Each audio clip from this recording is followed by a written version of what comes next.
അനന്തപൂർ ടൗണിൽ എന്താണ് കാണാനുള്ളത് എന്ന് ചോദിക്കുമ്പോൾ കൂടുതൽ ആളുകളും പറയുന്നതാണ് അനന്തപൂർ ക്ലോക്ക് ടവർ.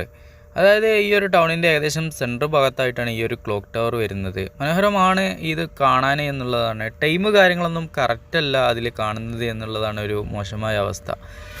പിന്നീട് നമ്മളിങ്ങനെ പോയിക്കൊണ്ടിരിക്കുമ്പോൾ ഫുഡിൻ്റെ ടൈമായിട്ടുണ്ട്. ആ സമയത്ത് നമ്മൾ ഒരു തട്ടുകടയിൽ നിന്ന് ഫുഡ് കഴിക്കുകയാണ്.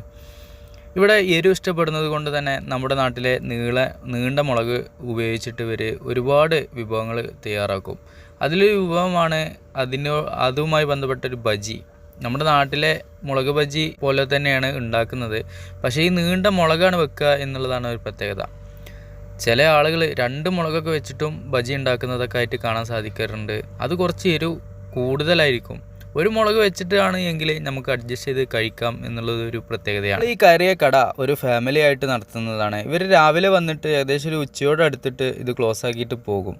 ഈ ഒരു ആപ്പ് ഓട്ടോയിലാണ് ഇതിങ്ങനെ ചെയ്തു വെച്ചിട്ടുള്ളത്. ഡെയിലി റെഗുലറായിട്ട് ഈ ഒരു റൂട്ടിൽ ഇവർ കാണാൻ സാധിക്കും എന്നുള്ളത് ഒരു പ്രത്യേകതയാണ്.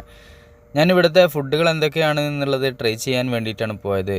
അപ്പോൾ നമ്മൾ ട്രൈ ചെയ്ത ഫുഡുകളാണ് മസാല ദോശ, പിന്നീട് ആ ഒരു മുളക് ബജി, സാദാ നോർമൽ ദോശ. അങ്ങനെ നമ്മൾ കഴിച്ചുകൊണ്ടിരിക്കുന്ന സമയത്താണ് ഒരുപാട് ആടുകളെ മേക്കാനായിട്ട് 2-3 ആളുകൾ ഇങ്ങനെ ഇതിൻ്റെ കൂടെ നടന്നുകൊണ്ട് ഈ ഒരു ആടുകളൊക്കെ തന്നെ ഇങ്ങനെ പരിപാലിച്ച് വരുന്നൊരു കാഴ്ച നമ്മൾ കണ്ടത്.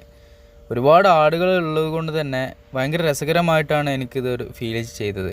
ഒരു ആടുജീവിതം എന്ന് വേണമെങ്കിൽ പറയാം. ആ കാണുന്ന ആളെ ഒരു വേഷവിധാനം കണ്ടില്ലേ, ഒരു ട്രൗസർ ഇട്ടിട്ട് ഒരു തലകെട്ടും കെട്ടിയിട്ട് ഒരു വടി പിടിച്ചിട്ട് ഈ ഒരു ആട്ടിൻകൂട്ടത്തെ ഇങ്ങനെ മേച്ച് നടക്കുന്ന ഒരു കാഴ്ച. ആന്ധ്രാപ്രദേശിൽ കയറിയ ഉടനെ നമ്മൾ ഒരുപാട് സ്ഥലങ്ങളിലായിട്ട് ഇതുപോലത്തെ കാഴ്ചകൾ കണ്ടിട്ടുണ്ട്. ആടുകളിങ്ങനെ മേച്ച് കൊണ്ട് നടക്കും. പിന്നീട് അത് ഒരു 6 മണിയോട് കൂടി റിട്ടേൺ വരും. ഇവർ വീട്ടിൽ നിന്ന് ഭക്ഷണമൊക്കെ കഴിച്ചിട്ട് പിന്നീട് കഴിക്കാനുള്ള ഭക്ഷണം പാർസൽ എടുത്തിട്ട് ആണ് വരുന്ന കാഴ്ചയൊക്കെ നമ്മൾ കാണാറുള്ളത്. ആടുകളൊക്കെ തന്നെ ഓരോ ദിവസം ഓരോ പറമ്പിലാണ് താമസിക്കാറ്. നൈറ്റിൽ അതൊരു എഗ്രിമെൻ്റാണ് ഈ ഒരു കർഷകരുമായിട്ടുള്ള. ഓരോ ആടിന് ഇത്ര രൂപ വെച്ചിട്ട് ഇത് പരിപാലിക്കുന്ന ആളുകൾക്ക് കൊടുത്തു കഴിഞ്ഞാൽ അവർ എത്ര ദിവസമാണോ അവരെ പറമ്പിൽ കെട്ടേണ്ടത് അത്രയും ദിവസം ഇവർ ആ പറമ്പിൽ കെട്ടും. പിന്നീട് അടുത്തൊരു പറമ്പിലേക്ക് മാറ്റും. അങ്ങനെ അതിങ്ങനെ റെഗുലറായിട്ട് ഇങ്ങനെ നടക്കുന്ന ഒരു പ്രൊസീജിയറാണ്. അതിൽ നിന്നും ഇവർക്കൊരു വരുമാന മാർഗം കൂടിയും ലഭിക്കുന്നു എന്നുള്ളത് ഒരു പ്രത്യേകതയാണ്.